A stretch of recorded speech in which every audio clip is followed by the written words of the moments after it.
James Turner for the untouchable true school sports. Let's go, baby. Bow! Be careful what you wish for because it can become a reality. Yeah.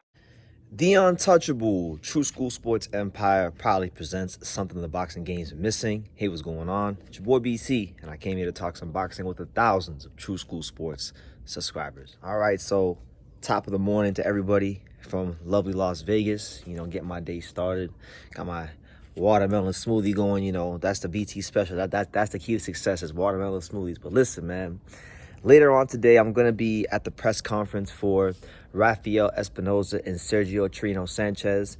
And I wanted to give my thoughts on this fight. I wanted to, kind of make a video and just speak about this particular matchup and speak about this particular fight because, as I've stated many times here on True School Sports in many videos and on many occasions, 2024 has and will continue to be the year of the featherweight division. They just made the big IBF title fight between Angel Leo and Venado Lopez, August the 10th. I can't wait. I will be there. Make sure you guys are there.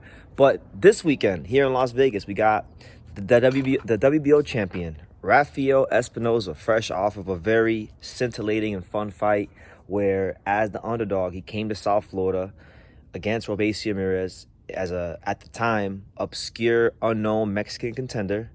And he dethroned Robeisy Ramirez and derailed his plans and really he completely messed up the trajectory of Robeisy's career. So he's a champion, and now this is when you win the belt, that's when the real work begins. So he's taking on in this fight a fighter by the name of Sergio Chirino Sanchez. He's from Oaxaca, Mexico, and Sanchez is currently the number two WBO contender. And when you kind of check under the hood and you look at his resume,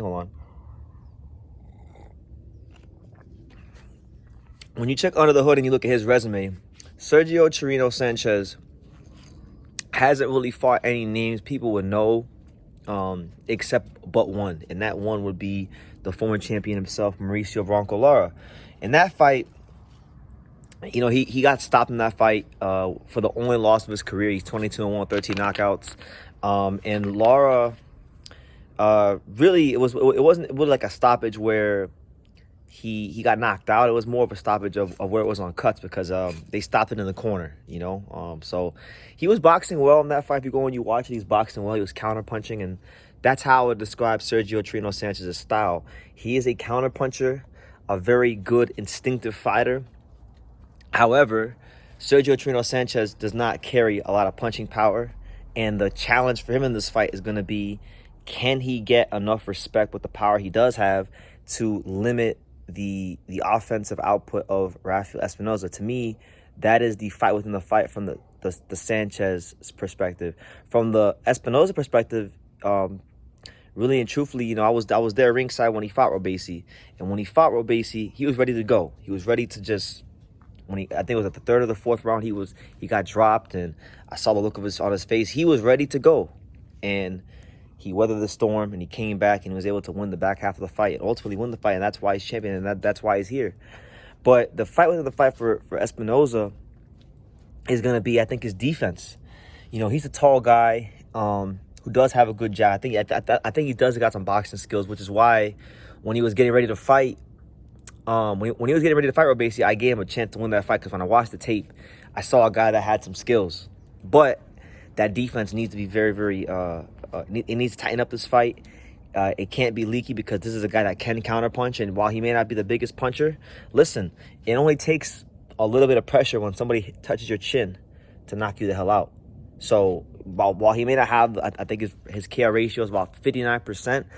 While he may not have the highest KO percentage, it's not extremely low either. And on top of that, he's an educated counterpuncher. And if he hit Espinoza the wrong way, you may just have another that WBO championship may just change hands again. So I actually like this fight stylistically. I didn't know much about Sergio Chirino Sanchez until about like an hour ago when I took time to really study him. But it's a good fight. It's a good fight, But you wouldn't know what's a good fight unless you go and you do your homework. Because obviously Espinoza just became champion. We're still learning about him. Sergio Chirino Sanchez is unknown, just unknown WBO contender. But again, that's what Sergio Chirino Sanchez is right now That's what Espinoza was back in December when he was getting ready to fight Robeisy Ramirez. He was an unknown to the world WBO contender. So we'll see how it goes. The winner of this fight, and I wanted to say this, though, I genuinely believe, because I've been reading the reaction to what people were saying when Angelo Leo and Bernardo Lopez got made, and there is some frustration on boxing fans because Top Rank has a lot of the champions at featherweight. They got Angelo, they got not Angelo, well, they got Venado for now.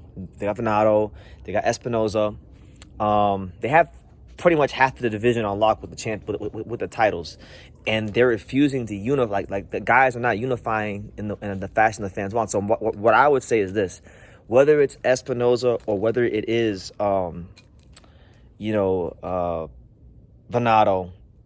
whether it's Espinoza or Sanchez, I should say, whoever wins this fight needs to fight the winner of Angelo versus Venado. So I think, yeah, the IBF and the WBO got to unify the next fight, because really and truthfully, as much as I love the featherweight division, I don't think it's healthy for the division long term to not unify. So look, I look forward to a great fight this weekend. Should be a lot of fun. I don't know if I'm gonna be there or not. Honestly, I'm debating whether I'm gonna be there or not, because these guys completely are on the verge of choking the Stanley Cup final, and they play on Friday, and I'm gonna subject myself to torture. So who knows? I'll probably be there, but the Panthers are very much on my mind after last night, after they choked again, and we're 2 losses away from choking in the biggest fashion possible. So hopefully they don't choke, so I can have a great rest of the year. But yeah, no, all in all, a good fight between Espinoza and Sanchez. Check it out. Some other good fights on the card. You have like Troy Isley and Javier Martinez. They're gonna renew a rivalry from the amateurs. So that's cool. There's some good little fights on that card. So check it out this weekend. Fontainebleau, Las Vegas. Leave your comments down below. Make sure you guys take the time to subscribe. And like I say in every single one of these videos, you can love me or you can hate me, but I'm just a kid from Daniel. So until next time, take care. Thank you for watching another video on the untouchable True School Sports Empire. I'm at the Boxing Hall of Fame out here in Canastota, New York. And for more great boxing content just like this video, make sure you click and subscribe right over here.